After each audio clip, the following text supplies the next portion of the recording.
Диний окуу жайларда светтик билим да берилип жатат. Бул диний чөйрөдөгү мамлекеттик саясаттын 2022-2026 жылдарга карата концепциясын ишке ашыруунун алкагында аткарылууда. Орто диний окуу жайлар үчүн 10-11 класстын программасынан кеминде 5 жалпы билим берүүчү предмет кошулду. Жогорку окуу жайлар үчүн университеттин деңгээлинде 10дон кем эмес жалпы билим берүүчү сабактар камтылган. Куран окуу жана азан айтуу, ислам мыйзамдарын үйрөнүү, тарыхый жана руханий жайларды зыярат кылуу менен бирге эле жаштарга билим берүүнүн алкагында светтик илимдер да үйрөтүлөт. Светтик жаатта биз кыргыз тили, информатика, искусство интеллекти, педагогика сыяктуу биз илимдерди алабыз. Эми биз өзүбүздүн мамлекетибизге дагы кызмат кылыш үчүн бизде дагы кичине бир тажрыйба болушу зарыл болот. Эми ошол тажрыйбаны бизге ошол педагогика сыяктуу илимдердин кириши менен биз бир канча деңгээлде тажрыйбаларды алып атабыз. Албетте биздин окуу жай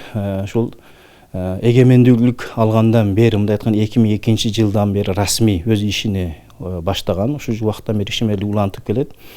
Анан жыл сайын мисалы кээ бир сабактар кошулат. Былтырдан бери айрыкча кошумча сабактар кошулду. Ооба, өзгөрүүлөр бар. Албетте ар бир илим бул ошол өзүнүн таасирин берет. Себеби кругозор албетте кеңең болот. Ошол предметти терең жакшы түшүнгөн студенттер көз карашы башкачараак болот. Буну биз сезип атабыз.